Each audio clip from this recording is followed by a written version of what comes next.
السلام عليكم ورحمة الله وبركاته. معكم مصطفى إبراهيم. النهارده يا جماعة جايبين لكم لابتوب اتش بي بافيليون الجيل العاشر كور اي 5، رامات 8 جيجا دي دي ار 4، كارت الشاشة بتاعه 4 جيجا 1650 تي اي، كمان في مرفق معاه اس اس دي 256 و اتش دي دي 1 تيرا. فان شاء الله باذن الله النهارده نفتحه مع بعضينا ونعمل انبوكسنج مع بعض. بسم الله.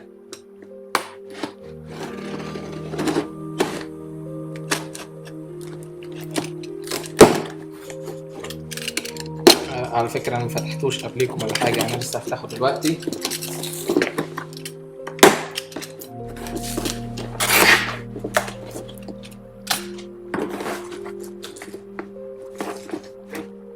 بسم الله. ايه ده؟ نطلع الشاشة الاول. ده كيبل باور ثلاثي وده كيبل باور ثنائي.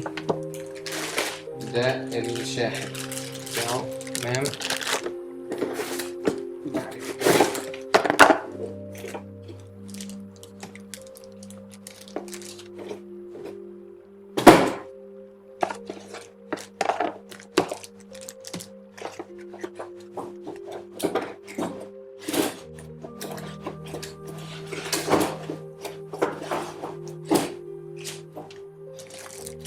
اللاب جاي باللون الاسود، التصميم جميل جدا خرافي كمان.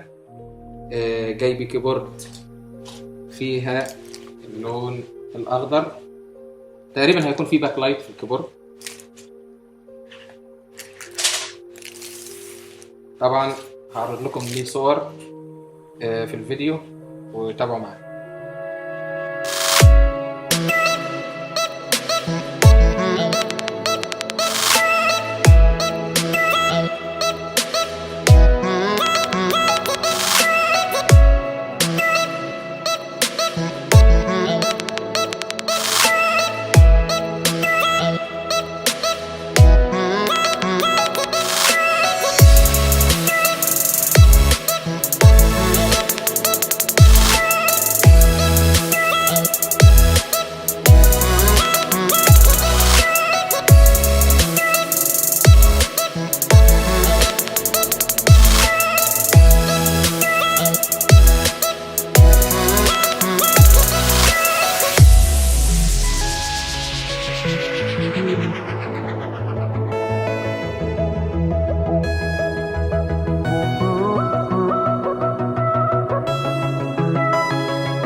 ورجعنا لكم تاني يا جماعة بعد 8 ساعات يا جماعة.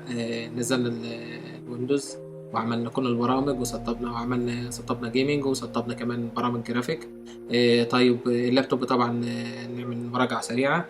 احنا قلنا اللي هو كور اي 5 الجيل العاشر 10300 اتش، جاي في اس اس دي 256 جيجا و اتش دي دي 1 تيرا، وكارت شاشة 4 جيجا 1650 تي اي، والشاشة اي بي اس. يعني احنا بنتكلم في ان الجهاز موجه للجيم وموجه للجرافيك، يعني موجه للجيمر والجرافيك.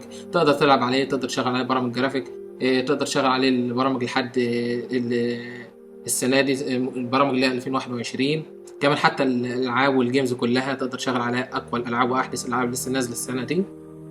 دي انا شايف ان دي حاجه ممتازه خالص. انا كمان حتى عملت سيت اب للبرامج الجرافيك.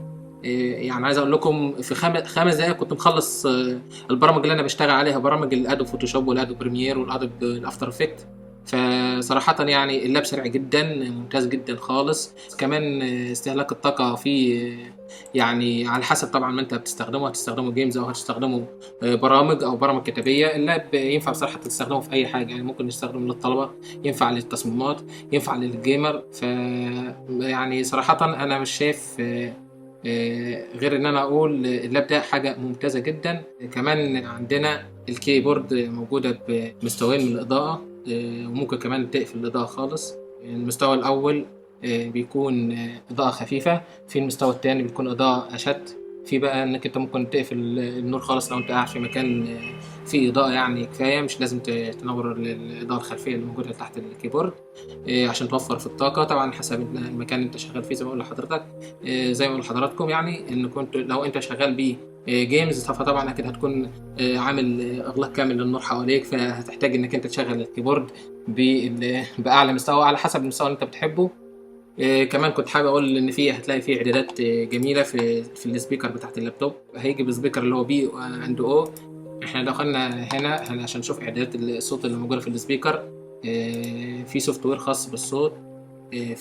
هنلاقي هنا في الاعدادات العامه، في الانبوت الميكروفون، وفي عندنا هنا الاوتبوت. هتلاقي فيه عامل لك 3 ليفلات للميوزك وللموفي والفويس. فعلى حسب ما انت ممكن تظبط الصوت، وممكن ان انت بتلعب، ممكن انت مثلا حابب تسمع موسيقى، ممكن تظبط البيز، ممكن التريبل، على حسب انت بتحب. ممكن تظبط تعمل البروفايل اللي انت محتاجه، او اللي يظبط معاك في جودة الصوت. كمان بصراحة شاشة اي بي اس، يعني انا شايف الوانها ممتازة جدا. يعني احنا لو دخلنا مثلا على اعدادات الانتل جرافيك كارد، هنلاقي في مثلا فيديوهات ممكن نشوفها عشان نشوف دقة الالوان اللي موجودة في اللابتوب. فهنلاقي فين اعداد الانتل جرافيك كارد. ادي الانتل جرافيك كارد مثلا،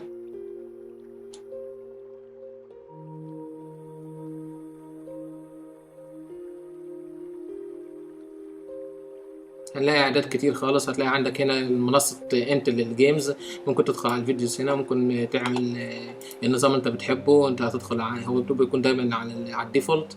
ممكن تخصص نظام، ممكن تخلي الديسبلاي على حسب ما انت عايز الجودة والريزوليوشن. هنشغل فيديو طبعا عشان نشوف دقة الالوان. حاجة بصراحة جميلة جدا. طبعا اعذروني على الكاميرا اللي انا بصور بيها، طبعا مش هتوضح لكم الالوان بالظبط، ولا الجودة الحقيقية للصورة اللي ظاهرة قدام عيني. طبعا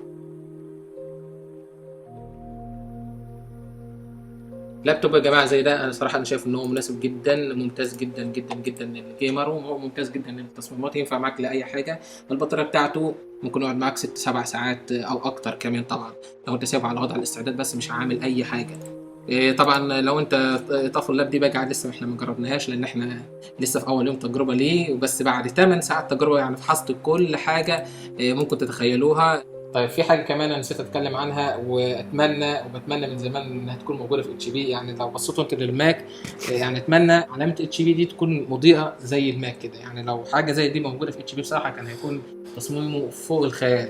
كمان نسيت اتكلم عن السعر. سعر اللابتوب عامل 12000، يعني بيتراوح ما بين 12000 ل 15000 على حسب، لان في منه جيل الثامن والتاسع والعاشر. على حسب كمان حجم المساحه الاس اس دي والاتش دي دي، على حسب مساحه الرام. يعني اللي قدامنا احنا ده رام 8 جيجا.